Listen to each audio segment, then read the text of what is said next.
So I finally saw Weapons tonight, and I know it's a bit weird for me to have multiple movie reviews so close together, but since I'm currently not able to do my martial arts training on account of a broken toe, I needed something to fill the empty hours and get out of my own head. And luckily, the local chain here discounts their movie tickets to about $6 on Tuesday nights. Granted, that's an across-the-board thing with a lot of movie theater chains. But I mentioned the discount here because the film that I saw, Weapons, if I'd paid full price to see it, I probably would have been a lot more disappointed.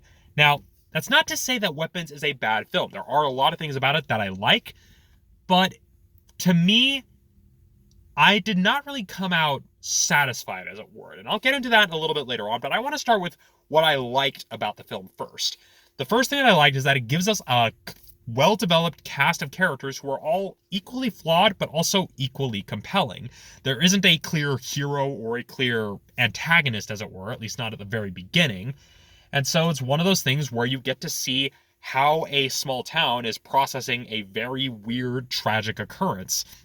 And so that was one thing I really liked, is that it gives us very compelling, flawed protagonists, which is something that a lot of Hollywood films have been afraid to do as of late.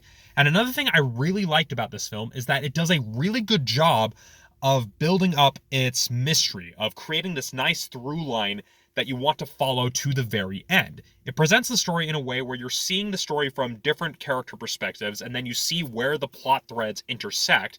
And as each plot thread intersects, you're then directed to the next part of the mystery that answers a different question. And then slowly, bit by bit, you get all of these different story threads that all come together in the end with the final grand revelation. Sadly, it's with the final grand revelation that I feel is where things kind of fizzle. They don't fall apart per se. There is still a nice cohesive narrative logic here. I just feel that it's one of those films that suffers the M. Night Shyamalan problem, where you can only really watch it once and really enjoy it once, because once you know the answer, then that's it. I don't know how else to describe it without getting specifically into spoilers, but that's how it felt to me, is that once I got the answer, as it were, things just kind of fizzle out at that point, because it felt a little bit like they kind of wrote themselves into a corner where they're like, okay, well, we know what the answer is, but we don't really know how we're going to resolve this in a narratively satisfying way.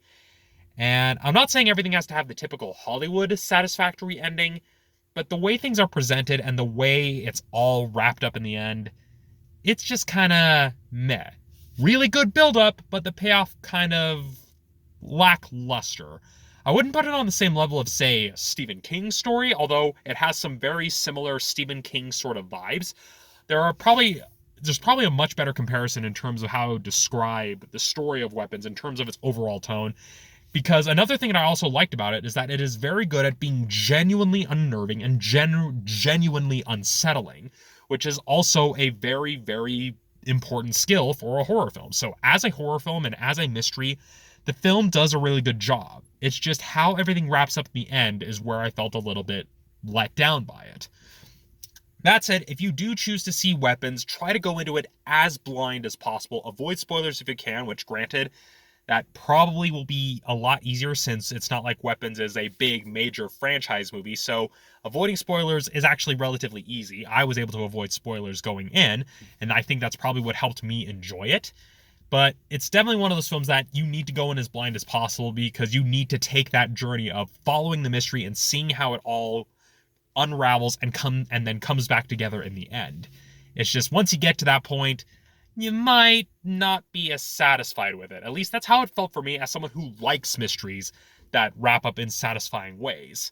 It's just, it feels like they had the concept, they just probably weren't sure how to really end it in a way that made sense. It, again, felt like they wrote themselves into a corner. So, yeah, that's all I actually have to say about Weapons. I don't really know how to end this because I'm not used to having my reviews be this succinct. So, yeah. If you've seen Weapons, do you agree with me about it kind of fizzling out towards the end? Am I kind of off base here?